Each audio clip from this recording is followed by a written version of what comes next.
Awit 8:3-6. Kapag pinagmamasdan ko ang iyong kalangitan, ang gawa ng iyong mga daliri, ang buwan at ang mga bituin na iyong inilagay. Ano ang tao upang siya'y iyong alalahanin, at ang anak ng tao upang siya'y iyong kaligain?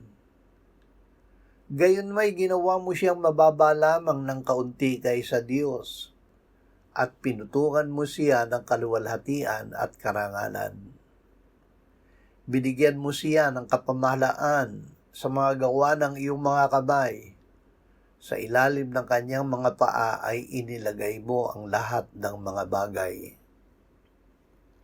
Ang karangalan ng tao sa harap ng Diyos. Ang kaluwalhatian ng Diyos ay nakikita sa sansinukob. Ngunit tayo ay binigyan ng Diyos ng higit na malaking halaga dahil tayo ay ginawa niyang mababa lamang ng kaunti sa Diyos at binigyan ng pamamahala sa lahat ng gawa ng Diyos. Kilalanin natin ang kadakilaan ng Diyos at magpasalamat dahil sa kabila ng ating kaliitan, tayo ay kanyang pinahahalagahan.